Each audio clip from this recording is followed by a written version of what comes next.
So how does a PhD advisor or supervisor actually select the students that they work with? And I'm going to tell you this right up the front. They really don't select. It's not the way that you sort of think about it, that they sort of pick and choose the people that they actually work with. And I'm going to answer this right now. So if you don't know me, I am Professor Dave Massack. I'm an associate professor of innovation strategy and entrepreneurship. And I created this whole reciprocity project to give back as much as I possibly can. All right, so how do you actually select or how does an advisor, so I've been both, right, PhD student as well as I am a, professor at this moment. How does this actually happen? Most of it actually is contingent on funding that's actually available. And depending what area that you're in, you either have funding that is indirectly through private funds. For example, that happens a lot in business schools. There's private funds that are available, or which means maybe it's a private donation or something like that that is provided, or it's based on grants and research projects that the professor actually might have. And that's more standard within the sciences, where there are some grants that are available that you can get, like NIH in Canada, NSERC, various different granting agencies like that. And so they have a pool of money. And what ends up happening is that you put a call out for students, or you have your application process open. And how this selection process happens is really more of a market. And it's not necessarily that sort of picking thing that happens. And the market, what do I mean by that, is it really depends on what the supply of students are available, who's actually applying, why are they applying, those kind of things, actually having a good application process. And then the other side is on the sort of demand side. What do you need those particular individuals for?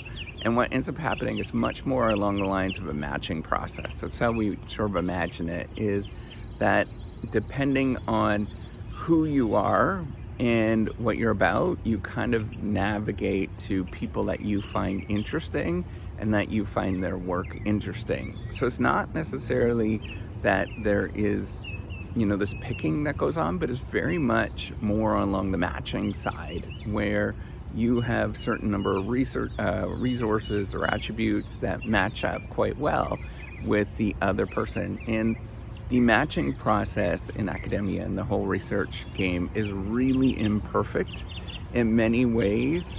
And it might not be until many years that the match in the marketplace actually works out. So we talk about matching in marketplaces sometimes.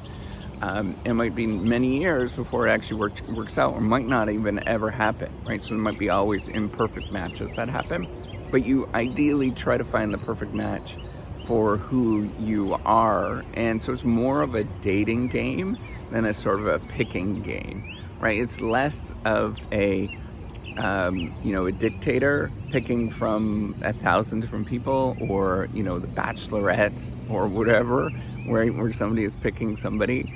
And it's a lot more of this matching, where you're looking for people that are really suitable, and it sort of makes sense for what you are doing.